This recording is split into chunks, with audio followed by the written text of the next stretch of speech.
When working on operational improvements and business optimization, it really helps to set yourself some mile markers so you can more easily see where and how you are making progress. In business lingo, these are called KPIs, which stands for Key Performance Indicators. Ugh, right? Acronyms. But if we remember what this acronym stands for, the concept of KPIs is less scary and more straightforward. So, key. K stands for key. The most important ones. Cool. P, performance. Right. How to improve the overall performance of the business. I, indicators. Oh, just like road signs and turn directions, indication that we're on the right track. Great. Now, we understand them, but how to choose those? I refer to these as the metrics that matter. And we'll be walking through the first of the 5 simple steps to discovering these in this episode, which means that episodes 4 through 7 will cover the remaining 4 steps. Now, don't worry. Each episode is about 5 minutes, which means you can get all of this information in less than 30 minutes.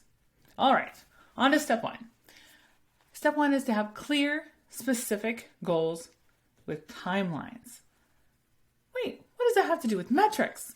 Well, everything. It's pretty hard to chart a course if we don't know where we're going. Goals are the finish lines. The X marks the spot for what we're trying to achieve. Without clear goals, our KPIs are unlikely to be useful. All right, so back to the goal.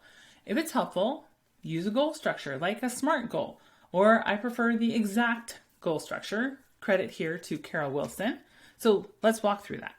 Exact stands for E, explicit, clear, concise, singular, and focus. X, exciting, just go with it. Positively framed and inspiring. A, accessible. That means measurable. C, challenging. It stretches you. A coach of mine, Tara Newman, likes to say a goal is less about the actual goal and more about who you and the organization become along the way. So, T, time frame. You have a time frame between 3 and 6 months. Sure, many organizations set out annual goals, and why that's great. A lot can change in a year, right? So if you have an annual goal, it likely will be more tangible to break it down into phases that are 6 months or less. All right, so take a look at what you're striving to accomplish this month, this quarter, or in the next 6 months, and be sure that that can clearly be stated as a goal. The more clear the goal is, the easier it's going to be to define the milestones along the way that indicate your progress. I also like to reference Brené Brown here when defining goals. In her book, Dare to Lead,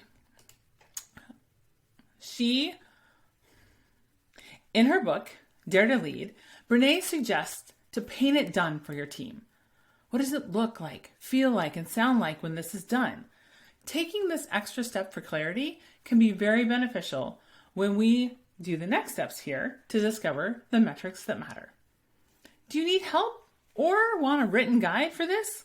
No problem, we've got you covered. Head over to FieryFX.com/5steps, the number 5, STEPS, to download a worksheet to help you define the metrics that matter to your business and success. Ready for step 2? Just tune in to the next episode. Oh, don't worry, you won't miss it if you go over and subscribe on your favorite podcast platform. Or you can subscribe and share at leverageyourspark.com.